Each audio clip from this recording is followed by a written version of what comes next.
Hello everyone, कैसे हैं आप सभी।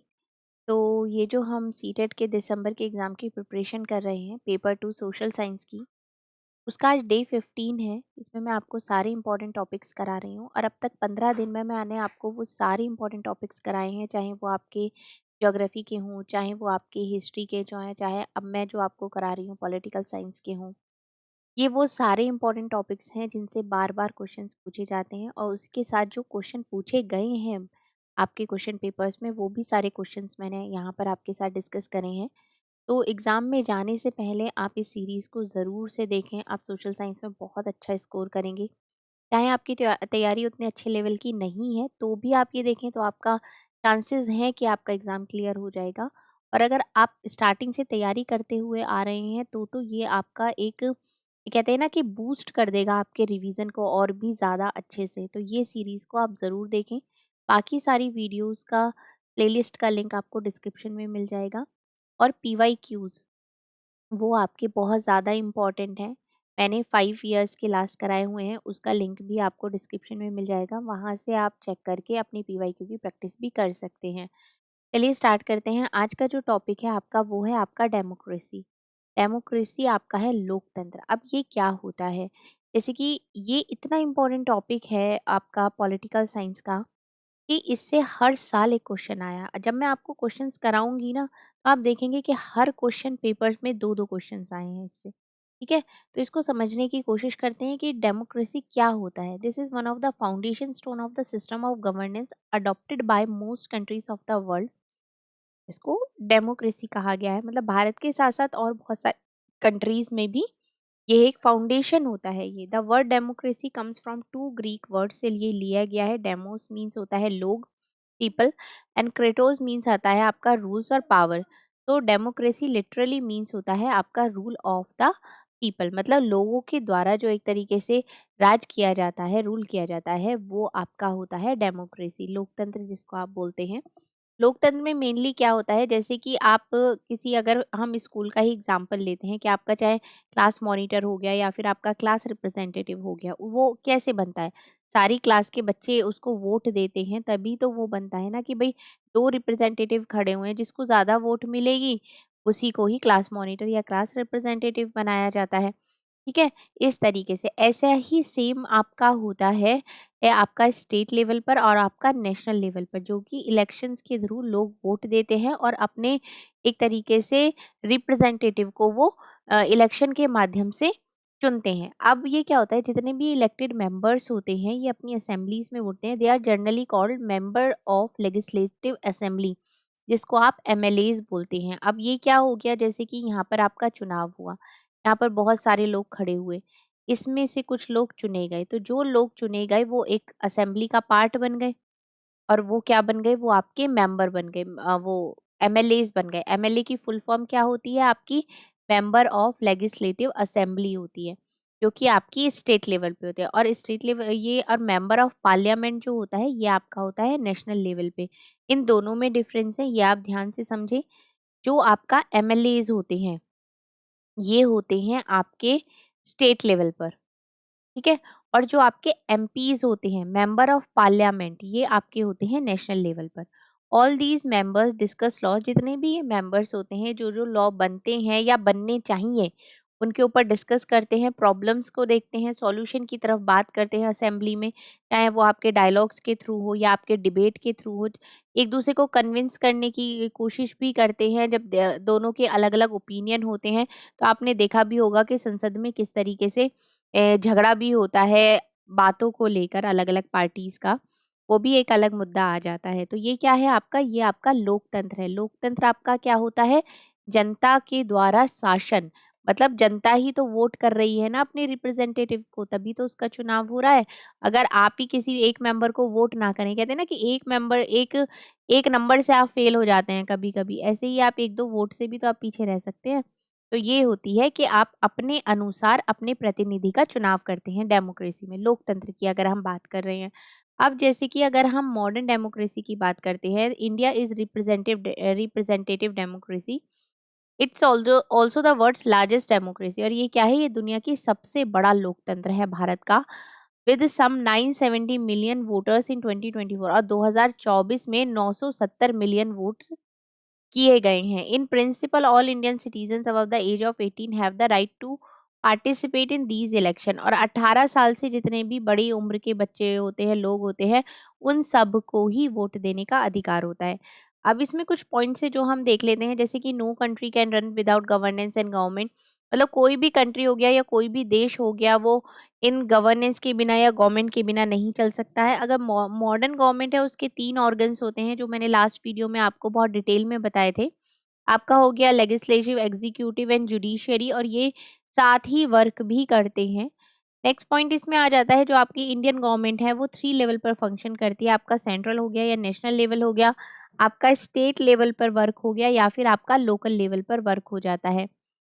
नेक्स्ट देखते हैं, democracy is the overall framework of for this system. इस सिस्टम के लिए ओवरऑल फ्रेमवर्क है आपका democracy. It functions through elected representative, state level पर भी और नेशनल लेवल पर भी। आपने देखा होगा कि नेशनल लेवल पर भी चुनाव होते हैं और स्टेट लेवल पर भी चुनाव होते हैं और ब्लॉक लेवल पर भी चुनाव होते हैं, और तो और ग्राम के मुख्य इसके प्रधान के लिए, गांव के प्रधान के लिए भी चुनाव ही होते हैं।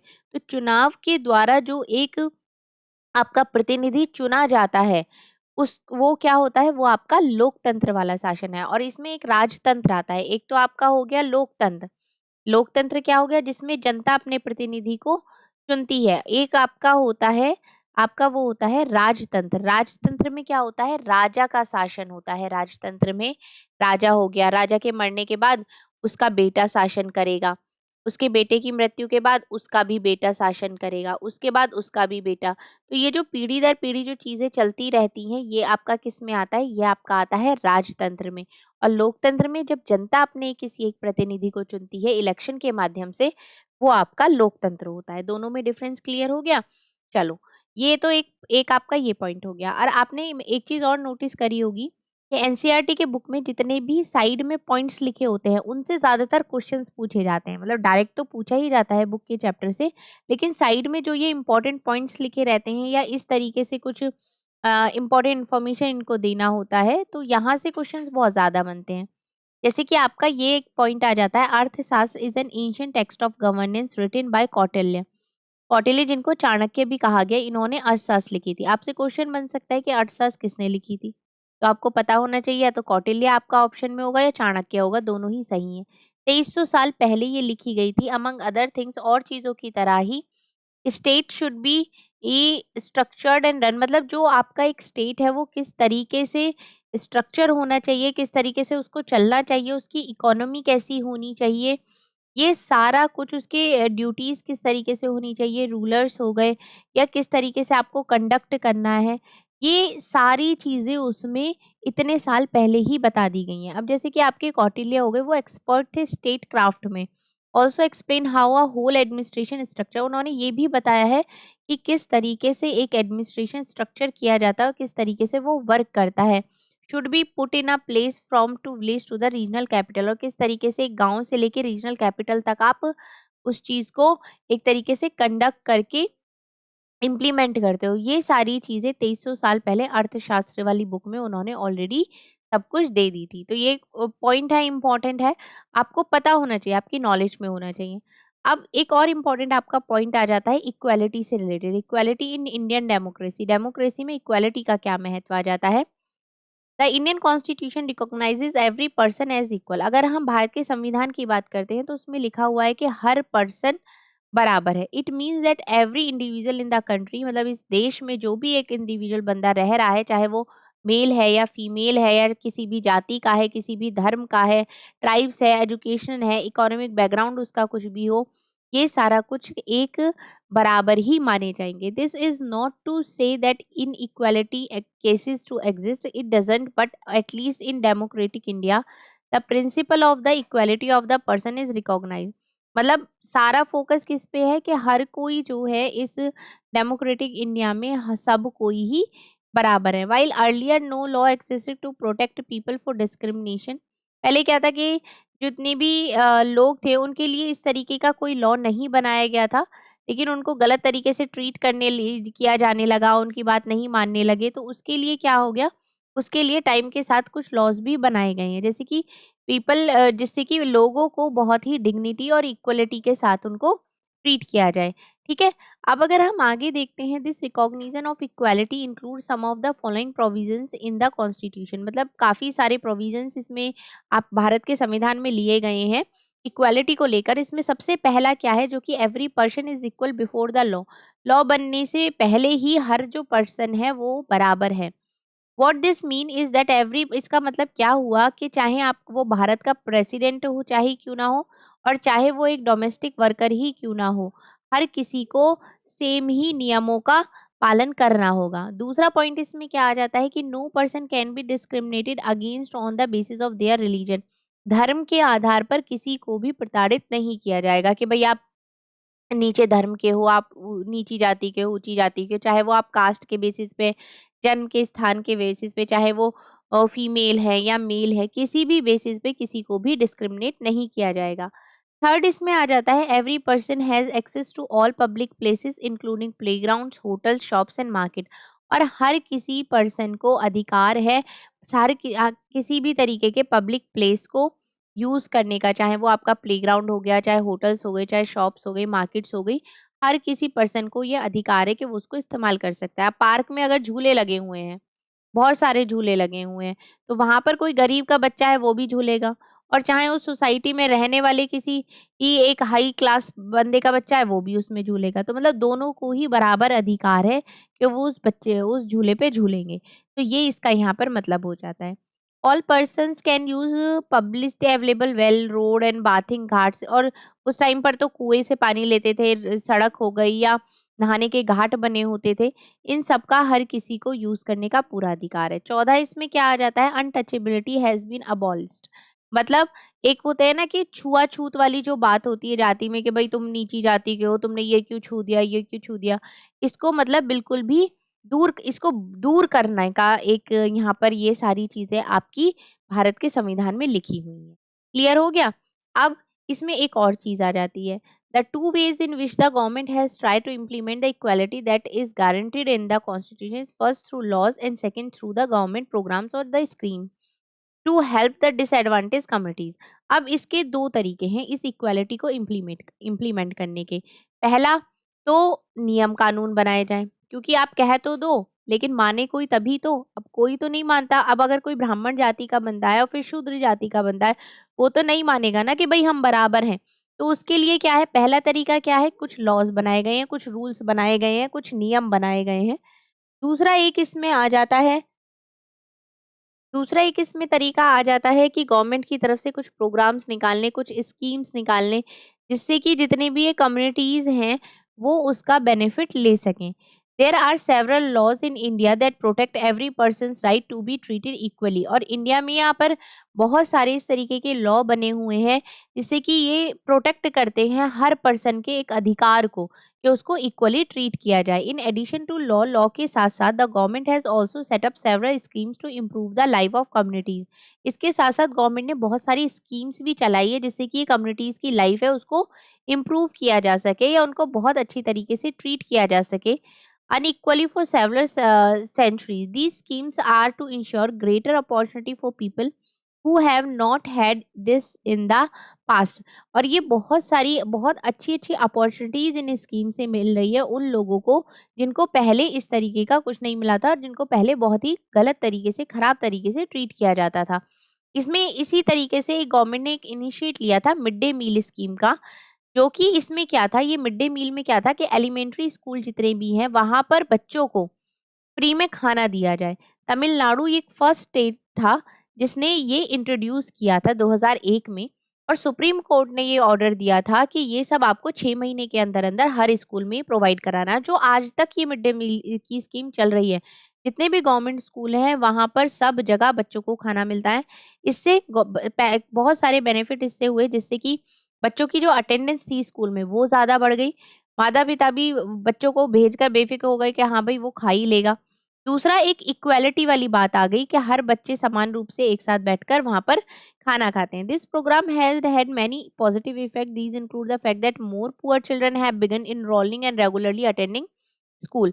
मेन क्या था कि ज़्यादा से ज़्यादा बच्चे स्कूल में आने लगे और स्कूल अटेंड करने लगे। इसका बहुत ही एक कहते हैं ना कि एक मेन बेनिफिट था, ये रहा वो इस स्कीम का। अब इसमें एक और इम्पोर्टेंट पॉइंट आता है आपका वुमेन्स वर्क एंड इक्वालिटी। ये सारे मैं पॉइंट्स कराने के बाद इन जितनी ये जो टॉपिक्स हैं इनसे रिलेटेड जो आपके क्वेश्चंस आए हुए हैं वो सब मैं आपको कराऊंगी। तो वीडियो को एंड तक देखिएगा। Women's work and equality, as we have seen the law value attached to women's household and caregiving work is not an individual or family matter. It is a part of larger system of equality between men and women. अब man और women के बीच में अगर हम equality की बात करते हैं तो क्या होता है कि भाई अगर वुमेन है तो वो घर पे रह के घर के सारे काम करेगी, बच्चों की देखभाल करेगी, और जो मैन है वो घर के बाहर जाकर काम करेगा और सिस्टम को संभालेगा। If therefore had to be dealt with through actions not just at the level of individual or the family but also by the government. As we know now, equality is an important principle of our constitution. अगर हम अपने भारतीय संविधान की बात करते हैं तो वहां पर क्या है, जो इक्वालिटी है, जो समानता की बात कर रहे हैं, वो बराबरी की बात चल रही है। अब भारत का संविधान कहता है कि चाहे वो मेल है चाहे वो फीमेल है, should become a reason of discrimination. In reality inequality between the sexes exist. अब क्या होता है कि एक तरीके से आपके लिंग के आधार पर कि आप लड़की हैं या लड़का है, इसके आधार पर बहुत ज़्यादा डिस्क्रिमिनेशन किया जाता है। तो ये सब नहीं होना चाहिए भारतीय संविधान के हिसाब से। The government is therefore committed to understanding the reason for this and taking positive step to remedy the situation.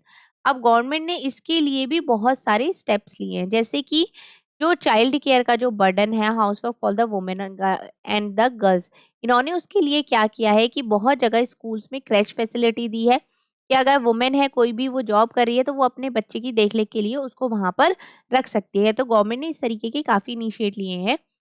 अब this naturally has an impact on whether girls can attend school. It determines whether women can work. इससे क्या हुआ है कि जो लड़कियां हैं वो स्कूल अटेंड कर सकती हैं, जो वुमेन है वो काम कर सकती हैं घर के बाहर जाकर भी, चाहे वो जॉब कर रही हैं, अपने करियर को वो बना सकते हैं। The government has set up anganwadi.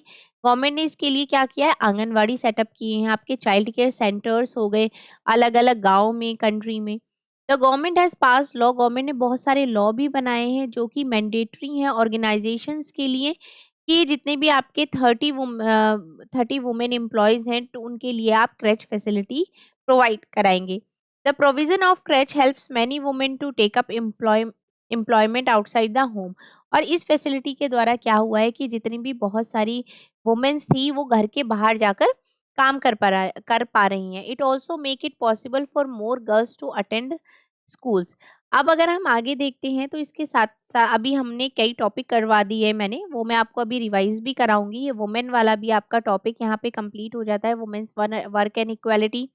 इससे पहले जो हमने टॉपिक किया है वो इक्वालिटी इन इंडियन डेमोक्रेसी किया है, और उससे पहले जो हमने किया है वो डेमोक्रेसी वाला किया है। तो 3 टॉपिक्स आपके यहाँ पर कंप्लीट हो जाते हैं। एक और जो टॉपिक आपका इसमें मोस्ट इम्पॉर्टेंट है वो है आपका स्टीरियोटाइप का। आपने अगर पीवाईक्यूज करे हैं या पीवाईक्यू का कोई भी आपने क्वेश्चन पेपर किसी भी ईयर का देखा है, उसमें आपको यहाँ से क्वेश्चन मिला ही मिला होगा। अब your opportunity as result expectations, ये क्या होता है? A lot of the children in Rosy ma'am class draw women and nurses and man and army officer. अब ये एक एनसीईआरटी में एक एग्जाम्पल दिया हुआ था कि रोजी मैम की क्लास में वो बच्चों को ड्राइंग करने के लिए बोलती हैं, तो जितने भी वुमेन को उन्होंने शो करना था उनको उन्होंने नर्स बना दिया, और जितने भी मैन हो गए उनको उन्होंने आर्मी ऑफिसर बनाया।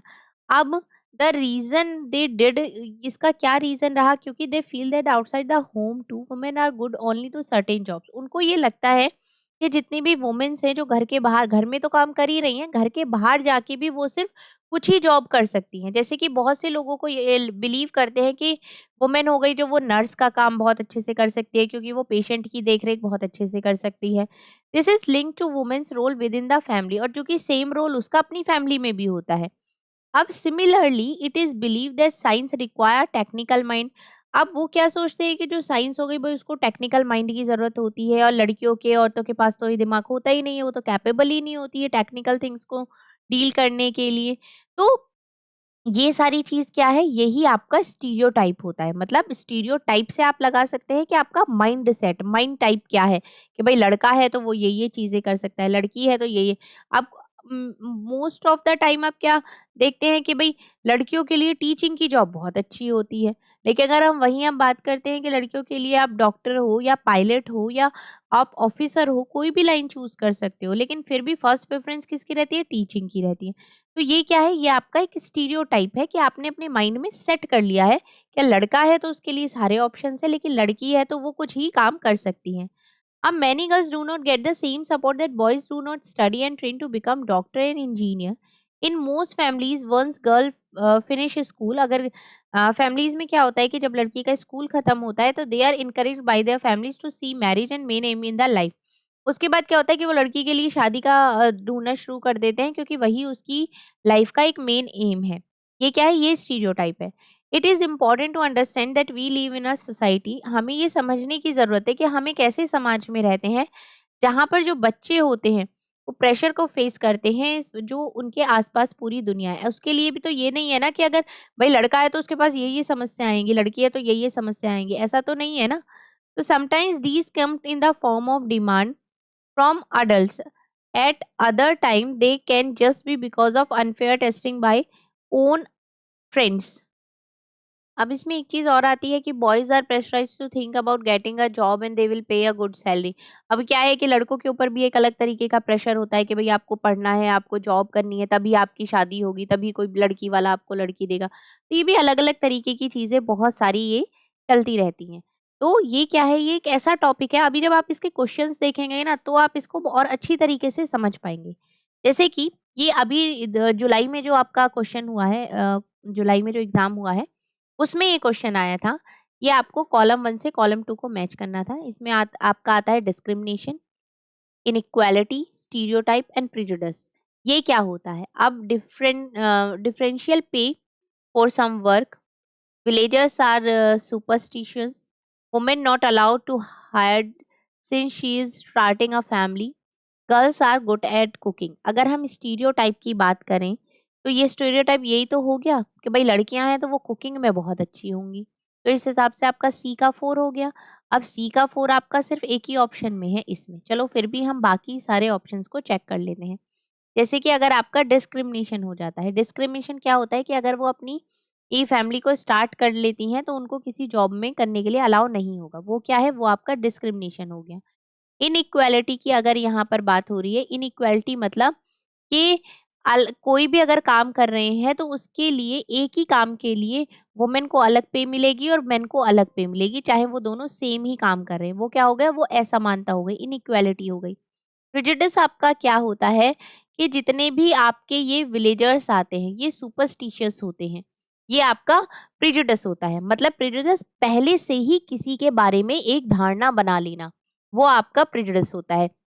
क्या होता है कि जैसे अगर हमने देखें कि जैसे हम फॉर एग्जांपल पंजाबी लोगों की बात करते हैं कि भाई पंजाबी है तो भाई इनके यहाँ तो ढोल बजेगा ही बजेगा, ये तो खूब मौज मस्ती वाले, नाचने गाने वाले या इंजॉय करने वाले होते हैं। या अगर हम राजमा चावल को बोलें तो भाई पंजाबियों में राजमा चावल बहुत बनते हैं।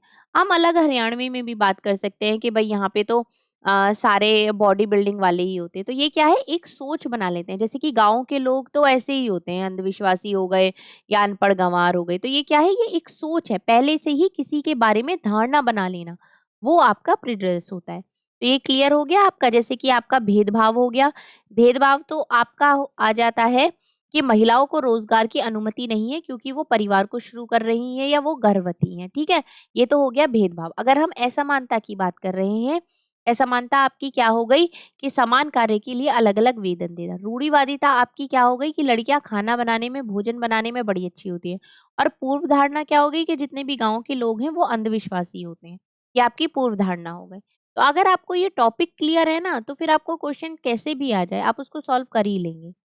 नेक्स्ट क्वेश्चन है, ये भी अभी जुलाई में ही आया है कि डिस्क्रिमिनेशन से related relatives are B R Ambedkar experience looking for a place to stay after returning the India. अगर हम डिस्क्रिमिनेशन की बात करते हैं तो उसमें जो भीमराव अंबेडकर जी की जो बात आती है वो सबसे पहले आती है, क्योंकि वो उनके साथ ही जाति का भेदभाव बहुत हुआ था और एक पूरे चैप्टर में बहुत डिटेल में इनके बारे में बताया भी गया है एनसीईआरटी की बुक में।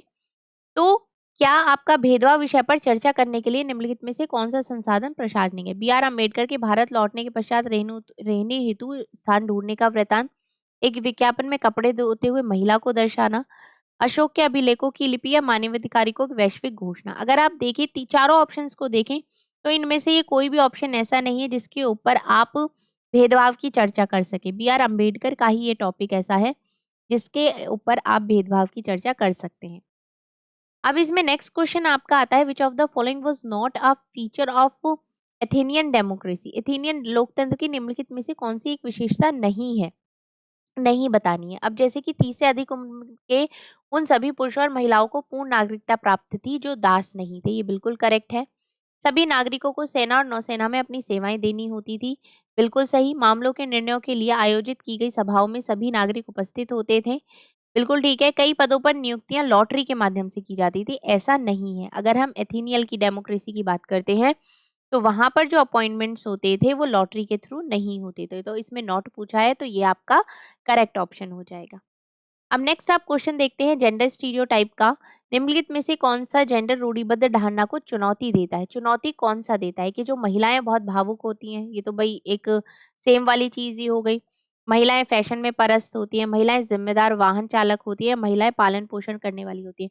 अगर हम जिम्मेदार वाहन चालक की बात करते हैं तो आप ये कहेंगे कि ये चुनौती दे रहा है जेंडर स्टीरियोटाइप को, तो ये वाला ऑप्शन जो होगा वो आपका करेक्ट होगा, क्योंकि लोगों की धारणा, लोगों की सोच यही होती है कि जो बस ड्राइवर हो गए वो तो मेंस ही होते हैं, मतलब आदमी ही वो गाड़ी चलाते हैं, तो ये एक चैलेंज होगा उसके लिए। अब एक रिप्रेजेंटेटिव डेमोक्रेसी की अगर हम बात करते हैं, प्रतिनिधि लोकतंत्र की विशेषता क्या नहीं है। पहले तो देखें क्या क्या विशेषताएं हैं। मतदान द्वारा प्रतिनिधि का चुनाव करना बिल्कुल विशेषता है। इलेक्शंस होते हैं उसके बाद ही आप अपनी प्रतिनिधि को चुनते हैं। प्रतिनिधियों के हाथ में निर्णय निर्माण की प्रक्रिया होती है। जनता की निर्णय निर्माण की प्रक्रिया में प्रत्यक्ष सहभागिता होती है और जनता को मतदान का अधिकार होता है। प्रत्यक्ष सहभागिता नहीं होती, सिर्फ जनता की निर्णय तब तक ही होती है जब तक वो वोट देके नेता को चुन ली लेती। उसके बाद तो नेता अपनी मर्जी से ही कार्य करते हैं, ठीक है। वो बेशक लोगों की परेशानियों को सुनते हैं, समझते हैं, उसके ऊपर निर्णय लेते हैं, लेकिन जनता का डायरेक्टली उसमें पार्टिसिपेशन नहीं होता है। तो ये वाला ऑप्शन जो होगा ये आपका ऑप्शन नंबर सी करेक्ट हो जाएगा। अब आप नेक्स्ट क्वेश्चन और देखते हैं जेंडर स्टीरियोटाइप का। Following is not an example of. Gender रूढ़िवादिता का उदाहरण क्या नहीं है।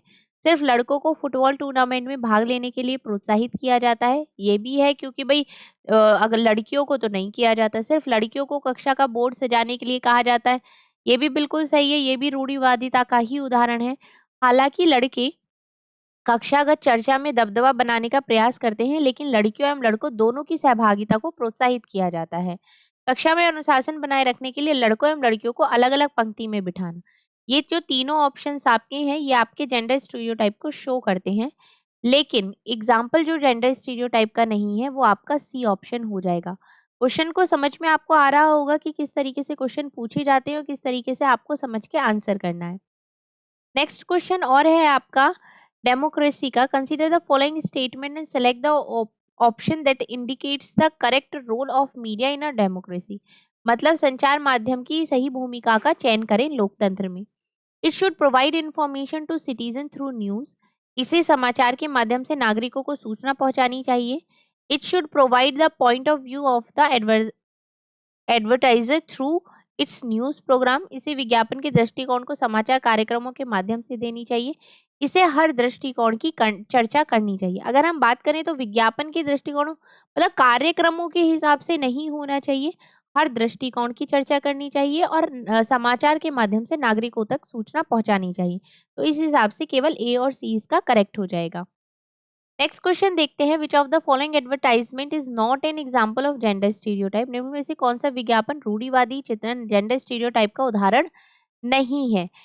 स्पोर्ट्स जूते के विज्ञापन में एक लड़की फुटबॉल खेलती हुई, चाय के विज्ञापन में एक माँ का सुबह चाय बनाना, लिपस्टिक के विज्ञापन में एक महिला का मेकअप करना, गाड़ी के विज्ञापन में एक महिला को पति के द्वारा ऑफिस दफ्तर छोड़े जाना।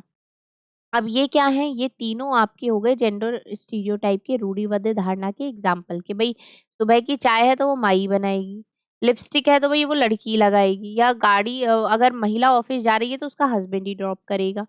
तो ये जो होता है कि आपका फुटबॉल खेल रही है लड़की आपका एडवर्टाइजमेंट में, ये आपका एक उदाहरण नहीं देता जेंडर स्टीरियोटाइप का। नेक्स्ट क्वेश्चन आपका आ जाता है, stereotype prevents people from doing certain things that they are good at. या stereotype stop us from recognising unique qualities and skills in individual and fit them into one pattern. मतलब रूढ़िवाद धारणाएं लोगों को ऐसे काम करने से रोकती हैं जिनमें वे अच्छे होते हैं। रूढ़िवाद धारणाएं हमें व्यक्ति में अनोखे गुण और कौशल को देखने से रोकती है तथा उन्हें एक ही प्रकार के ढांचे में जड़ देती हैं।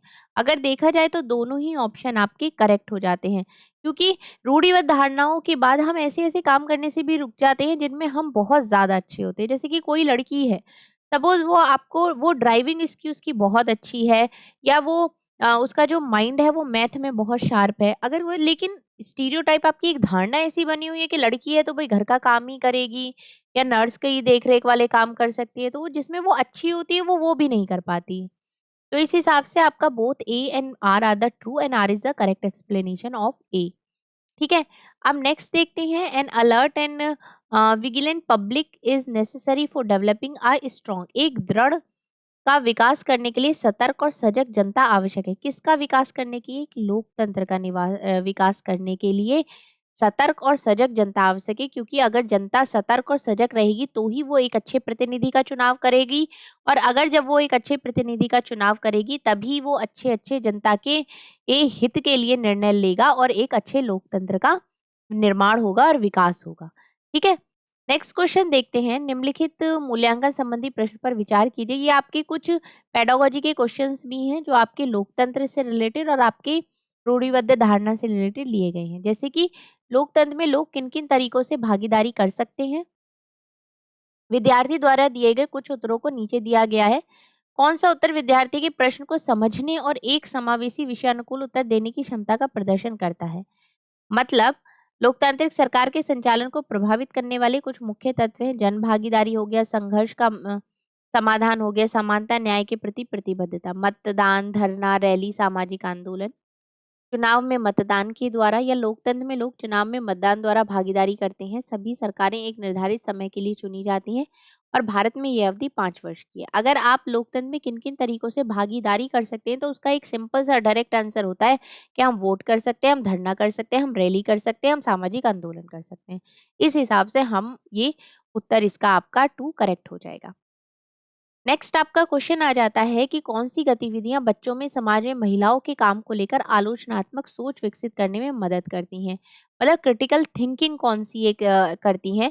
जैसे कि विद्यार्थियों को महिलाओं और पुरुषों में बराबरी के महत्व पर बल देते हुए नारे लिखने के लिए कहना, विद्यार्थियों के निरीक्षण करने के लिए कहना कि महिलाओं और पुरुषों को अलग अलग कितना फुर्सत का समय मिलता है और इसके बारे में विचार करना कि ऐसा क्यों है, कि अगर वो घर पर ही हैं तो उनकी मम्मा को कितना टाइम मिलता है पूरा दिन में और पापा को कितना टाइम मिलता है, इसके बारे में नोट करना। विद्यार्थियों को छात्राओं के विद्यालयों में उपस्थित संबंधी आंकड़ों को दिखाना, इससे उनके नौकरी पाने के अवसर पड़ने वाले प्रभावों के बारे में चर्चा करने के लिए भी कहना।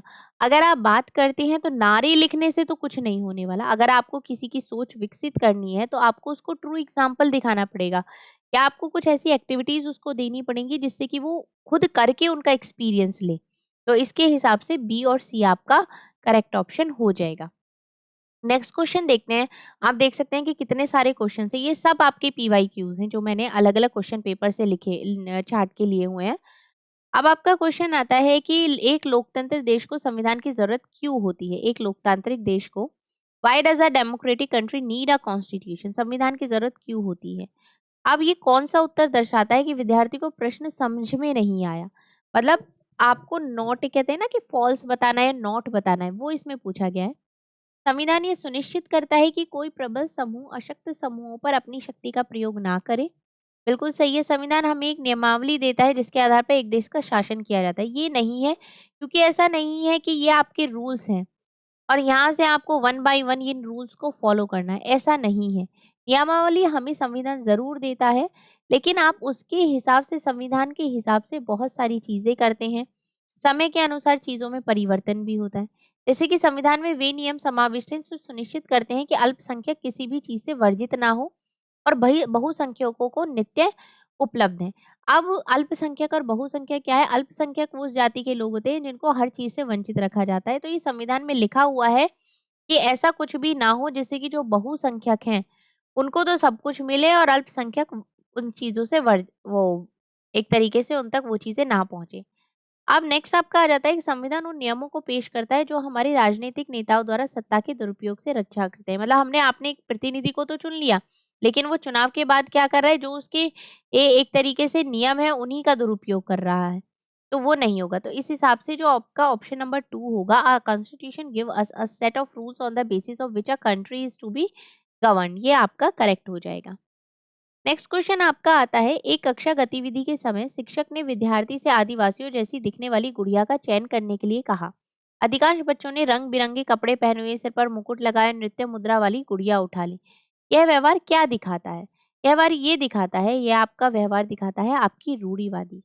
ये जो आदिवासी लोग हैं, जो आदिवासी लड़की है वो ऐसी ही दिखती है, आदिवासी लड़की के कपड़े ऐसे ही होते हैं, तो इस वजह से ये आपका स्टीरियोटाइप में आ जाएगा। तो ये हमने कल समझ लिया था आपका ग्रास रूट डेमोक्रेसी। आज जो हमने इन टॉपिक्स करे हैं वो आपका लोकतंत्र हो गया, आपका स्टीरियोटाइप हो गया, और इससे रिलेटेड कितने सारे क्वेश्चंस आपके आए हुए हैं ये भी आप देख सकते हैं। अब तक इतने सारे क्वेश्चंस किसी एक टॉपिक से नहीं मिले जितने ये क्वेश्चंस इस टॉपिक से मिले हैं, और इस बार दिसंबर में भी ये ज़रूर ही आएँगे। तो आप एग्ज़ाम में जाने से पहले इस सीरीज़ को ज़रूर देखें, आपको बहुत बेनिफिट मिलेगा। क्योंकि टॉपिक सिलेबस एक कंटेंट सेम ही है, सिर्फ आपको घुमा फिरा के क्वेश्चन पूछे जाएँगे, और कभी-कभी तो क्वेश्चन भी रिपीट हो जाते हैं सीटेट में। तो आपको आप बहुत अच्छा स्कोर कर पाएँगे, तो इस वीडियो को और ज़रूर देखें, इस प्लेलिस्ट को ज़रूर देखें। तो चलिए, वीडियो अच्छी लगी है तो लाइक भी करें और शेयर भी करें कि जो लोग सीटेट के एग्ज़ाम की तैयारी कर रहे हैं वो हमारे साथ जुड़ सकते हैं, क्योंकि अब आपके पास बहुत ज़्यादा समय नहीं है, सिर्फ आपके पास 10 दिन ही है। इन 10 दिन में आप जितनी तैयारी कर सकते हैं, अपना बेस्ट जितना कर सकते हैं, वो आपको करना चाहिए। आपका एग्ज़ाम ज़रूर क्लियर होगा। चलिए, थैंक यू सो मच।